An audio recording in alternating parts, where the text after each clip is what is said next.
Good afternoon. Welcome to Tribune News on Q, your go-to afternoon news source, only here at Daily Tribune.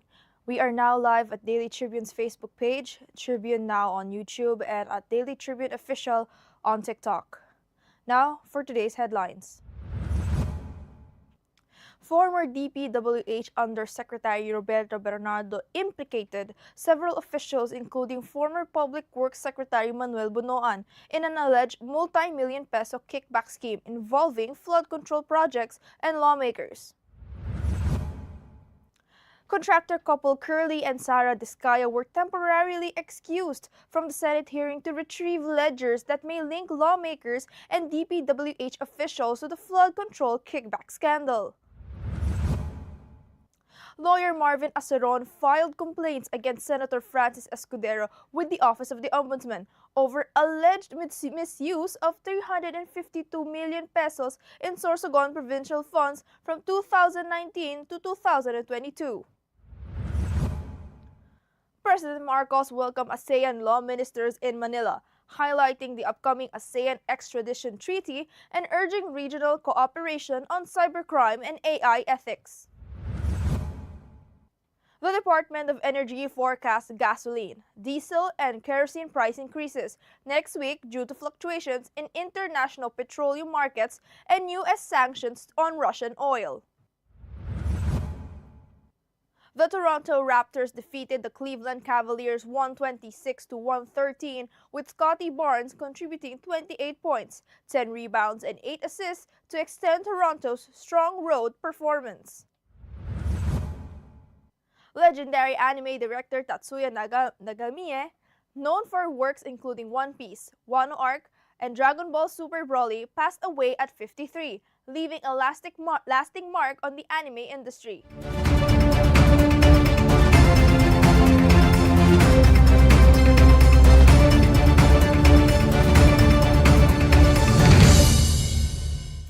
Today is the 14th of November of 2025, Thursday, and I am Eliana Lacap bringing you today's top stories. Let's get started.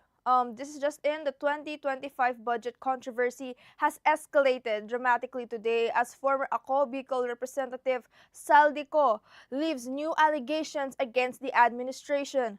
Ko claims he was told to insert 100 billion pesos worth of projects into the proposed 2025 national budget, allegedly on the orders of President Marcos.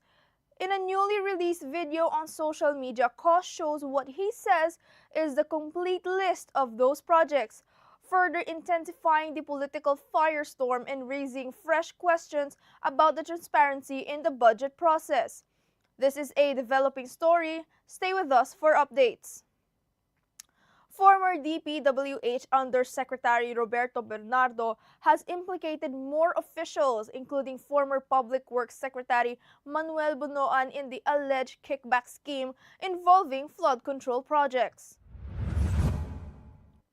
In a Senate Blue Ribbon hearing, Bernardo claimed he facilitated kickbacks for Senators Jinggoy Estrada and Mark Villar, Education Secretary Sonny Angara, former Senator Grace Poe, and several local officials. He earlier tagged Senator Chis Escudero, ex-Senators Bong Revilla and Nancy Binay, and Representative Saldico Bernardo.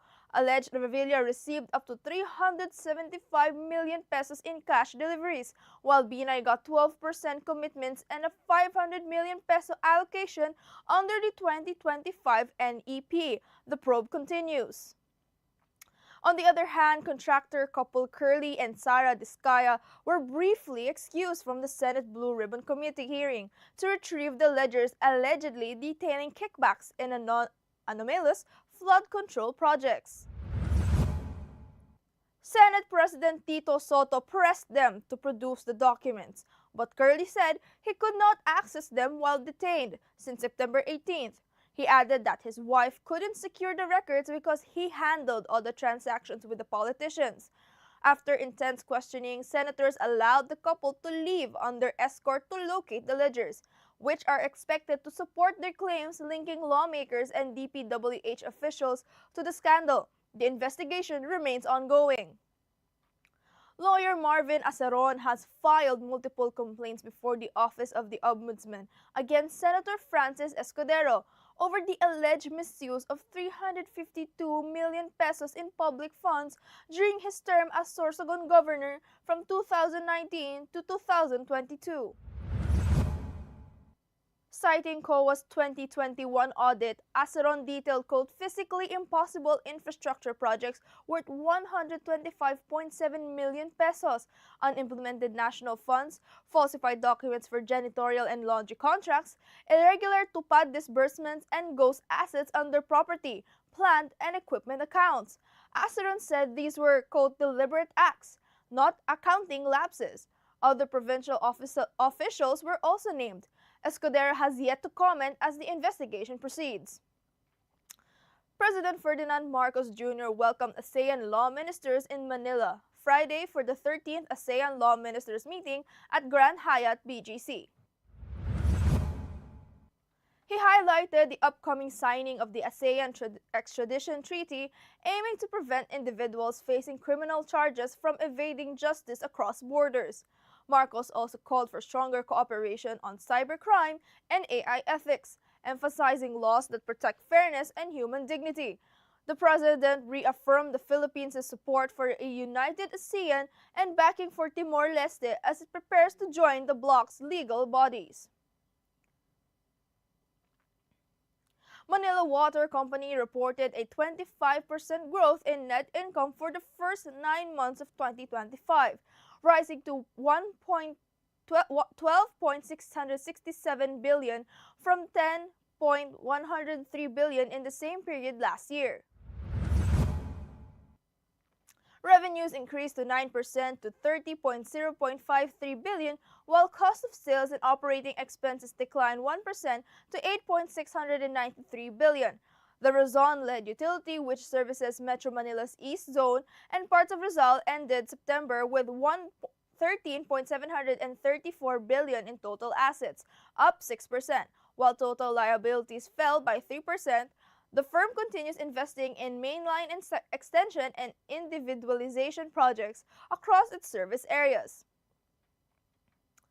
Motorists should brace for another round of fuel price increases next week. The Department of Energy estimates gasoline may rise by 60 cents per liter, diesel by 75 cents per liter, and kerosene by 1 peso. Assistant Director Rodela Romero cited recent fluctuations in international petroleum markets, influenced by U.S. sanctions on Russian oil and expectations surrounding the U.S. government shutdown. Last Tuesday, oil firms raised gasoline by 0.50 centavos and diesel by 1 peso per liter, while kerosene prices remain frozen nationwide. Final adjustments will be confirmed after today's MOPS trading. Meanwhile, the PSEI inched up to 5,740.15, gaining 13 points or 0.23%. However, the All Shares Index slipped by 2.17%. Most sectors are in the green, led by industrials up 80% and financials up by 0.23%. The only major loser is mining and oil, dropping in 1.86%. In the most active stocks, ICT leads trading, rising 1.07%. CSB posts the strongest jump at 35.79%, while AREIT falls the most, down to 2.89%. Now moving on to sports, the Toronto Raptors defeated the Cleveland Cavaliers 126-113 Thursday night. Scottie Barnes led Toronto with 28 points, 10 rebounds and 8 assists and 5 blocks, while Emmanuel quickly added 25 points. Jacob Poeltl contributed 20 off the bench. Donovan Mitchell scored 31 points for Cleveland, but the Cavaliers lost their franchise record streak of scoring at least 128 points in 5 straight games. Toronto leads the Eastern Conference on the road at 5-1 and continues its 5-game trip Saturday against the Indiana Pacers. Legendary anime director Tatsuya Nagamine has passed away at 53, his colleagues confirmed Thursday. Nagamine, who died this summer, was honored in a tribute held by Toei Animation in Osaka Composer Kohei Tanaka and screenwriter Osamu Suzuki paid tribute to Nagamina's pivotal role in shaping popular animes, including One Piece, where he served as series director during the Wano arc, and Dragon Ball Super Broly, which he also directed. He also directed the episodes of Dragon Ball Super as well as works in Digimon and Precure, leaving a lasting mark on the anime industry. And for this afternoon's trivia, Tribune, did you know that on this day in 1889, Princess Stephanie of Belgium married Crown Prince Rudolf of Austria? Though celebrated at the time, the marriage is later remembered for its tragic end. Their story remains a poignant chapter in European royal history, marked by both grandeur and sorrow. Now for our viral story of the day. A man attempting to rob a chocolate republic in Tacloban City quickly became the center of online attention after CCTV footage of the incident spread across social media. In the clip, the man can be seen trying to grab items and rush out the store, only to be caught moments later by the cashier who reacted swiftly and prevented the theft. Viewers praise the cashier's quick thinking and calm composure, calling them the real hero of the day.